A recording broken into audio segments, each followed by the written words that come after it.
Sir ఇప్పుడు జనరల్గా తెలుగు సినిమాల్లో ఒకటి రెండు క్యారెక్టర్లు చేస్తేనే జనాలు చూడట్లేదు పెద్ద పెద్ద హీరోలను. మీరు కూడా పెద్ద హీరోనే కాదనట్లేదు నేను, కానీ ఇన్ని క్యారెక్టర్లు చూస్తే జనాలు ఎట్లా రియాక్ట్ అవుతారు అనుకున్నారు? అంటే ఎన్ని క్యారెక్టర్లు అంటే ఈ క్యారెక్టర్ స్క్రీన్ మీద అంటే the won't stay for for for more than 2 minutes 3 minutes అంతే. అంటే సినిమా అంతా దీంట్లో ఉన్న క్యారెక్టర్స్లో ఆ దొంగతనం వెళ్ళినప్పుడు చిన్న ఒక 2 minutes ఉంటుంది అంతే. అంటే ఆల్మోస్ట్ ఆల్ ద లుక్స్. చాలా మంది అంటే ముక్కు మొహం తెలియని హీరోలు కూడా ప్యాన్ ఇండియా సినిమాలు చేస్తున్నారు. మీరు ఇంత పెద్ద హీరో ఉండి ప్యాన్ ఇండియా సినిమా ఎందుకు చేయట్లేదు? రాసి పెట్టుకుంటే ఎప్పుడు వస్తుంది అవుతుంది. సపరేట్గా ప్లాన్ చేసి ఉంటే అది సెట్ అవ్వదు. అలాంటి స్టోరీ రావాలి, అలాంటి డైరెక్టర్ రావాలి, అన్ని సెట్ అవ్వాలి. So I leave it to the destiny. Robin hood సినిమాలో నితిన్ ఇంకో లెవెల్కి వెళ్ళడానికి అవకాశం ఉందా ఈ సినిమా తర్వాత? అది వెంకీ చెప్పాలి. చెప్పండి సార్. జెన్యున్గా మాట్లాడుకుంటే ఎవరిని అడిగినా ఇంకో లెవెల్ వెళ్ళే అవకాశం ఉందంటే ఉందని అంటారు కదండి. మనం కోరుకునేది కూడా వెళ్ళాలనే కదా. లేదు సార్, 100% అది నమ్మే ఉన్నాం సార్. డెఫినెట్గా ఇంకో లెవెల్ వెళ్తారని మేము. ఆ లెవెల్ వెళ్ళడానికి మీ దగ్గర ఉన్న పాయింట్స్ ఏంటి? అది నితిన్కు ఉన్న క్వాలిటీస్ ఏంటి అందులో? అంటే నేను ఆయన మంచి కమర్షియల్ హీరో, పక్క కమర్షియల్ హీరో అని బిలీవ్ చేస్తానండి. సో ఆ కమర్షియల్ ఎలిమెంట్స్ అన్ని సినిమాలో ఉంటాయి. అండ్ డెఫినెట్గా ఏంటంటే కమర్షియల్ సినిమాల్లో మేజర్ సెట్ బ్యాక్ వచ్చి ప్రెడిక్టబిలిటీ. బట్ ఈ సినిమాలో ఆ ప్రెడిక్టబిలిటీ ఉండదండి. Thank you. నితిన్ గారు, సో అంటే విజయాలు అపజయాలతో సంబంధం లేకుండా నితిన్ గారి కెరియర్ ఉంటుంది. సో ఈ మూవీ కంపల్సరీ హిట్ కొట్టాల్సిన అవసరం, ఎందుకంటే భీష్మ తర్వాత రంగ్దే బాగున్నప్పటికీ కూడా అది వేరు. బట్ ఈ సినిమా హిట్ కొట్టాలి. సో ఈ విషయంలో ఎట్లాంటి కేర్ తీసుకున్నారు ఈ మూవీకి? ఈ మూవీకి యాక్చువల్లీ సేమ్ భీష్మ అప్పుడు మేము ఇద్దరం ఎంత కూర్చొని ఎంత కేర్ తీసుకున్నామో ఈ సినిమాకి నాకంటే ఎక్కువ హీట్ కేర్. ఎందుకంటే నాకు లాస్ట్ 10 సినిమాలు అంత ఆడదు కాబట్టి అన్నకి హిట్ ఇవ్వాలి నాకంటే ఎక్కువ తిను తీసుకుంటే యాక్చువల్లీ కేర్. నేను కేర్ తీసుకున్నాను, but more than me he was most stressed. అన్నయ్య సార్ కొడితే సార్ గట్టి కొట్టాలి, అలా ఇలా కాదు నెక్స్ట్ లెవెల్లో కొట్టాలి అని అదే అనుకుని ఫస్ట్ షూటింగ్ కథ రాస్తున్నప్పటి నుంచి షూటింగ్ అయ్యే వరకు ఇప్పుడు ఎడిటింగ్ నుంచి వరకు కూడా తను మీ ఇద్దరం అదే కాన్ఫిడెన్స్తో అదే దీంట్లో ఉన్నాము. So I hope December 25 definitely చాలా పెద్ద రేంజ్లో హిట్ అవుతుందని మేము ఇద్దరం అనుకుంటున్నాం. సో బేసికల్లీ రైటర్స్ ఎవరైనా స్టోరీ రాయాలంటే ఎక్కడెక్కడో విదేశాలకు వెళ్ళడం ఇట్లా చెప్తుంటారు కదా. మీరు పాటలు రాయాలనుకున్నప్పుడు ఏ మైండ్ సెట్తో ఎక్కడ ఉండి రాస్తారు? నేను ఇంట్లోనే రాస్తానండి.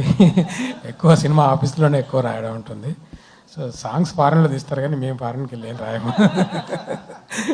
సో డైరెక్టర్తో కూర్చొని రాస్తుంటాం జనరల్లీ. నితిన్ గారు,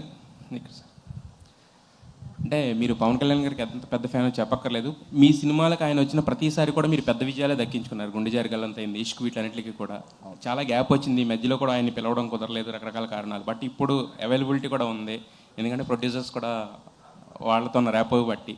మరి ఈ సినిమా రిలీజ్ ఈవెంట్ కానీ ఎందుకంటే మీ గుడ్ వైబ్ అది కాబట్టి, మీ పవర్ వైబ్ అది కాబట్టి ఏమైనా పిలిచే అవకాశం ఏమైనా ఉంటుందా? So definitely function date fix అయితే ఒకసారి రవి గారు, నవీన్ గారు ముగ్గురు మీద కలిసి మాట్లాడతాము. తను ఫ్రీ ఉంటే చూద్దాం. తను if is busy then we can't force him కదండి.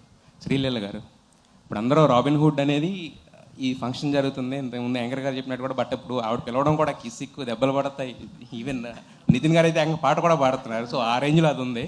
అది బయటంతా అదే హల్చల్ నడుస్తుంది. బట్ దానికి సమంత గారు కూడా రిప్లై ఇచ్చారు యాక్చువల్లీ, ఆవిడ స్టోరీలో పెట్టి మరి క్వీన్ అని చెప్పేసి. సో ఎలా అనిపించింది ఆవిడ దగ్గర నుంచి? ఇంతకుముందు ఫస్ట్ పార్ట్లో ఆవిడ చేసింది, ఇప్పుడు మీరు చేశారు. వెరీ గ్రేట్ఫుల్ అని. And such a wonderful person. నిజంగా ఎక్కడో ఐ వాజ్ ఆబ్వియస్లీ కొంచెం nervous and all of that. And అలా సపోర్ట్ చేసి it really meant a lot. అందుకే నేను కింద విత్ ఓ అంటా వాజ్ బ్లెస్సింగ్స్ అని పెట్టాను. సార్ వెంకీ గారు, అంటే దీంట్లో యాక్చువల్గా మీ స్ట్రెంగ్త్తో ఎక్కువ ఎంటర్టైన్మెంట్ అనేది అందరికీ తెలిసింది, ఎందుకంటే 2 సినిమాలు ప్రూవ్ చేసింది. బట్ దీంట్లో మోర్ స్టైలిష్గా కనిపిస్తున్నారు నితిన్ గారు. అండ్ యాక్షన్ మీద ఎక్కువ ఫోకస్ చేసినట్టుంది. ఆ రాబిన్ హుడ్ టైటిల్ దగ్గర నుంచి ఎవ్రీథింగ్ కూడా ఒక యాక్షన్ ఓరియంటెడ్ ప్యాక్డ్ ఫిల్మ్ కింద కనిపిస్తుంది. సో దీంట్ నుంచి యాక్షన్ ఎంతవరకు ఎక్స్పెక్ట్ చేయొచ్చు, ఎంటర్టైన్మెంట్ ఎంతవరకు ఎక్స్పెక్ట్ చేయొచ్చు అంటారు ఈ సినిమా నుంచి? డెఫినెట్గా యాక్షన్ సైడ్ అయితే యాక్షన్ అండ్ స్టైలిష్ వైజ్ కూడా కొంచెం ఒక స్టెప్ అప్ లానే ఉంటుందండి. నేను ఎప్పుడు ప్రతి సినిమాకి ఏమనుకుంటానంటే నెక్స్ట్ సినిమాకి అట్లీస్ట్ ఒక స్టెప్ అన్న వెళ్ళాలి, నెక్స్ట్ స్టెప్ వేయాలి అన్నట్టు అనుకుంటాను అనమాట. సో ఈ సినిమాలో అయితే ఎంటర్టైన్మెంట్తో పాటు యాక్షన్ కూడా బాగుంటుందండి. అయితే ఈ సినిమాలో ఫస్ట్ ఇంతకుముందు చెప్పిన రష్మిక గారు మారారు. అయితే చాలా మధ్యలో అంటే షూటింగ్ కూడా గ్యాప్ వచ్చినట్టు అనిపించింది. అంటే మరి రీజన్స్ అనేది తెలియదు. అంటే ఆ టైంలో స్టోరీ కూడా ఏమైనా మార్చుకున్నారా? అది ఫస్ట్ నుంచి స్టిక్ అయిన స్టోరీ ఇదేనా, అనుకున్న స్టోరీ ఇదేనా, నితిన్ గారితో మారిందా? అసలు ఫస్ట్ నుంచి ఇదే స్టోరీ అండి, ఇదే స్టోరీ. కానీ ఏంటంటే నాకు we got enough time to make the story better and better. So నేనేంటంటే రేపొద్దున్న షూట్ ఉన్నా సరే ఈ రోజు కూడా మొత్తం సీన్ లాక్ అయిపోయినా సరే మళ్ళీ ఒకసారి రాద్దామని ట్రై చేస్తా, సో దట్ ఒక డైలాగ్ అన్నా యాడ్ అవ్వచ్చు, లేదా ఏమన్నా కావాలితే ఇంకో 2 డైలాగులు అన్నా తీసేయవచ్చు అని. సో అది కంటిన్యూస్ ప్రాసెస్ అండి. Nithin sir this is Chandu, anchor from Filmy Looks. Hi అండి. So first of all teaser చాలా బాగుంది. Thank you. ఈ సినిమాకి ముందు మీరు రష్మిక గారితో ఒక ప్రమోషనల్ వీడియో చేశారు. అవును. ఆవిడ మాట్లాడుతూ నేను ఒక మాట మాట్లాడితే 2-3 కాంట్రవర్సీలు అవుతున్నాయి అంటే మీరు వెంటనే ఇది ఇంకా చాలా బెటర్, నేను ఒక అవును, హిట్ hit ఇస్తే అవును. 2-3 ఫ్లాప్స్ వస్తున్నాయి. అవును. మీలాంటి హీరో అలాంటి మీ మీద మీరే పనిచేసుకోవటం అనేది మీరు ఎంత రియాలిటీలో ఉన్నారనేది జనాలకు అర్థమైంది. హిట్స్ ఓకే, బట్ ఫ్లాప్స్ వచ్చినప్పుడు ఎలా తీసుకుంటారు? సో దాంట్లో నుంచి ఏం నేర్చుకుంటారు? ఫ్లాప్స్ వచ్చినప్పుడు definitely will feel disappointed. Definitely దాంట్లో చేసిన తప్పుల్ని మనము దాన్ని బట్టి చూసుకొని నెక్స్ట్ సినిమాలో అవి జరగకుండా జాగ్రత్త పడాలి. సో అదే ప్రాసెస్ అండి, ఇంకేం లేదు. Okay done. Venky sir robin hood teaser చూస్తుంటే ఓకే అందరూ చెప్పినట్టు, సో ఉన్నోడి దగ్గర కొట్టి లేనోడి ఇలాంటి, సో అంటే ఇలాంటి సినిమాలు చాలా వచ్చినా హీరో క్యారెక్టర్ని బట్టి ఆ క్యారెక్టర్ని డిజైన్ చేసిన దాన్ని బట్టి కూడా ఎప్పుడు మనకు గుర్తుంటూ ఉంటాయి. ఎగ్జాంపుల్ చూసుకుంటే కిక్ సినిమాలో రవితేజ గారి క్యారెక్టర్ ఇప్పటికి, సో అలాగా ఏదైనా ఒక ఎగ్జాంపుల్ తీసుకుని నితిన్ గారి క్యారెక్టర్ని ఎలా డిజైన్ చేశారు, అక్కడి నుంచి రిఫరెన్స్ తీసుకున్నారా? సో ఎలా ఉండబోతుంది? అంటే రిఫరెన్స్ ఏం తీసుకోలేదండి. జనరల్గా అయితే నాకు ఈ క్యారెక్టర్ డిజైన్ చేసుకున్నప్పుడు మోస్ట్ బిగ్గెస్ట్ మ్యానిపులేటర్ అనుకున్నాను నేను. సో ఈ సినిమా మొత్తంలో కూడా హీరో క్యారెక్టరేషన్ బాగా ఎక్కువ మ్యానిపులేషన్ మీద ఉంటుంది అనమాట. సో అదేనండి, మళ్ళీ సేమ్ నేను రాస్తున్నప్పుడు కూడా నాకు వచ్చింది ఏంటంటే ఒక దొంగ కథ, ఉన్నోళ్ళ దగ్గర కొట్టేసి లేని వాళ్ళ దగ్గర ఇస్తాడు అనేది రెగ్యులర్ కథే. సో దీంట్లో ఏం కొత్తగా చేయగలుగుతామని 20 మినిట్స్ తర్వాత కథ టర్న్ మారిపోతుంది and everything will be interlinked అండి. సార్ నవీన్ గారు, సార్ మైత్రి మూవీస్లో ఇప్పుడు వరకు చాలా బడ్జెట్ మూవీస్ వచ్చినాయి, చాలా పైప్ లైన్లో ఉన్నాయి. మీరు పెట్టే బడ్జెట్లు కానీ అవి చూస్తుంటే అసలు రాత్రిపూట నిద్ర పడుతుంది ఒక్కోసారి. ఏ మందు తాగినా ఎక్కదు, ఎంత తాగినా కూడా ఎక్కడ పరిస్థితి. అసలు ఎట్లా మేనేజ్ చేస్తారు సార్? నాకు అసలు ఆ బాధ లేదండి, నాకు అలవాటు లేదు. సో నేను ఎవ్రీడే మినిమం 7 అవర్స్ పడుకుంటాను.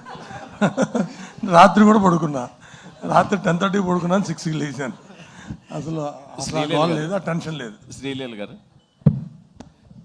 మైత్రి వాళ్ళు మీకు ఐటమ్ సాంగ్కి ఒక సినిమా రెమ్యునేషన్ అంత రెమ్యునేషన్ ఇచ్చారని బయట టాక్ ఉంది, నిజమేనా?